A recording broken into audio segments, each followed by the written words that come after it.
ഇന്ത്യയിലെ ആദ്യ പൈതൃക സംരക്ഷണ പദ്ധതി എന്ന പ്രത്യേകതയാണ് തൃശൂരിലെ മുസിരീസ് ഹെറിറ്റേജ് പ്രോജക്റ്റിനുള്ളത്.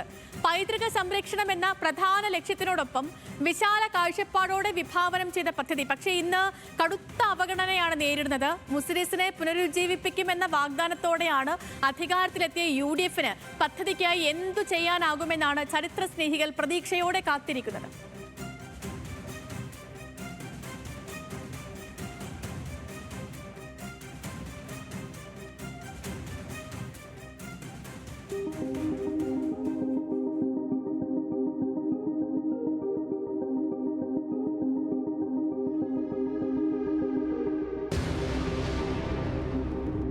നൂറ്റാണ്ടുകൾക്ക് മുൻപ് ലോകത്തിന്റെ സുഗന്ധവ്യഞ്ജന തലസ്ഥാനം എന്ന പേരിലാണ് മുസരീസ് അറിയപ്പെട്ടത്. കൊടുങ്ങല്ലൂർ ആസ്ഥാനമായി ഭരണം നടത്തിയിരുന്ന ചേര രാജവംശത്തിന്റെ പ്രധാന തുറമുഖം എന്ന ഖ്യാതിപേറിയ നഗരം. മുസരീസിലൂടെ ലോകം മലയാള നാടിനെയും ഭാരതത്തെയും തൊട്ടറിഞ്ഞു. ഗ്രീക്കുകാരും ജൂതന്മാരും റോമക്കാരും യൂറോപ്യന്മാരും അതുവഴി ഈ നാടിനെ തേടിയെത്തി. 2500 വർഷത്തെ പഴക്കമുള്ള ഈ ചരിത്രത്തിന്റെയും സംസ്കാരത്തിന്റെയും ചുരുക്കെഴുത്തുകൂടിയാണ് മുസരീസ്.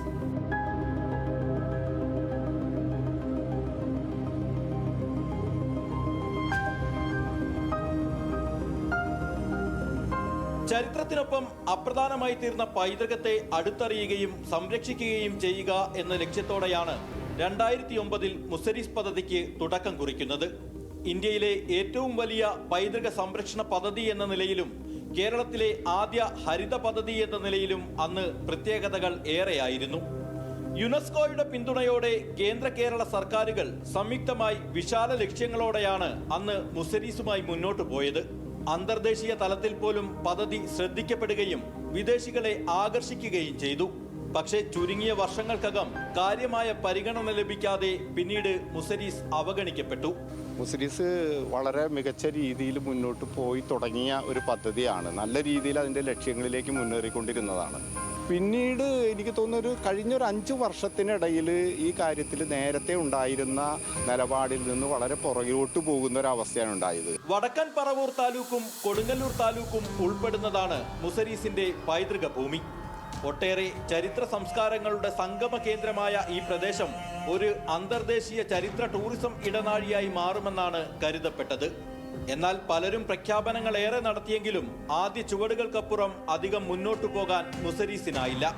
ദീർഘവീക്ഷണത്തോടെ പ്രവർത്തിക്കാൻ കഴിയാതിരുന്ന നേതൃത്വം, സർക്കാർ തലത്തിലെ ഏകോപനങ്ങളിലെ പാളിച്ചകൾ, പാതി വഴിയിൽ നിലച്ച അനുബന്ധ പദ്ധതികൾ, നിർമ്മാണങ്ങൾ, ഫണ്ടുകളുടെ അപര്യാപ്തത തുടങ്ങി പല കാലഘട്ടങ്ങളിലായി നിരവധി തടസ്സങ്ങൾ പദ്ധതിക്ക് നേരിട്ടു. ഇതിന്റെ അധികൃതർ വേണ്ടത്ര ഫണ്ട് സംസ്ഥാന സർക്കാരിന്റെ ഭാഗത്തു നിന്ന് വരുന്നില്ല എന്നുള്ളതാണ്.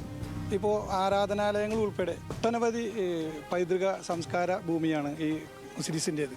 അപ്പോൾ തീർച്ചയായിട്ടും വിരലിലുണ്ടാവുന്ന ചില പദ്ധതികൾ മാത്രമായി ചുരുക്കിക്കൊണ്ടാണ് മുന്നോട്ട് പോയിക്കൊണ്ടിരിക്കുന്നത്. ചരിത്രാന്വേഷികളും ഗവേഷക വിദ്യാർത്ഥികളും തിരഞ്ഞെത്തുന്നതിനാൽ മുസരീസ് ഇന്നും നിലനിന്നു പോകുന്നു. ടൂറിസം കേന്ദ്രങ്ങൾ എന്ന നിലയിൽ ചില ചരിത്ര സ്മാരകങ്ങളും മ്യൂസിയങ്ങളും പ്രവർത്തിക്കുന്നു. ആരാധനാലയങ്ങളിലേക്ക് എത്തുന്നവരെ മാറ്റി നിർത്താം. അതുകൊണ്ട് തന്നെ മുസരീസ് പ്രഖ്യാപനത്തിനപ്പുറം അധികമൊന്നും മുന്നോട്ട് പോയില്ലെന്ന് പറയാം. ചരിത്ര പ്രാധാന്യമുള്ളതും അന്താരാഷ്ട്ര ശ്രദ്ധ ലഭിക്കേണ്ടതുമായ പദ്ധതിയെ വീണ്ടും സജീവമാക്കുമെന്നാണ് പുതിയ മന്ത്രിസഭയുടെ പ്രഖ്യാപനം. പ്രഖ്യാപനങ്ങൾക്കപ്പുറം മഹത്തായ ഈ പൈതൃകത്തോടുള്ള സർക്കാർ സമീപനം എന്താകുമെന്നാണ് ഇനിയും കാത്തിരുന്നു കാണേണ്ടത്. രാജ്യത്തെ ഏറ്റവും പ്രധാനപ്പെട്ട പൈതൃക പദ്ധതി എന്ന നിലയിലാണ് മുസരീസ് വിഭാവനം ചെയ്യപ്പെട്ടത്. തുടക്കത്തിൽ നല്ല നിലയിൽ മുന്നോട്ടു പോയി. ഇപ്പോൾ അവഗണനയിലാണ്. മുഖ്യമന്ത്രിയുടെയും പുരാവസ്തു വകുപ്പ് മന്ത്രിയുടെയും മണ്ഡലങ്ങളിൽ ഉൾപ്പെട്ട ഈ പദ്ധതി പ്രദേശം ഇനിയും നല്ല നിലയിൽ മെച്ചപ്പെടുമെന്ന് കരുതാനാകുമോ? ക്യാമറമാൻ രാഹുൽ സുദേവിനൊപ്പം ലെവിൻ കെ വിജയൻ, ന്യൂസ് മലയാളം, തൃശൂർ.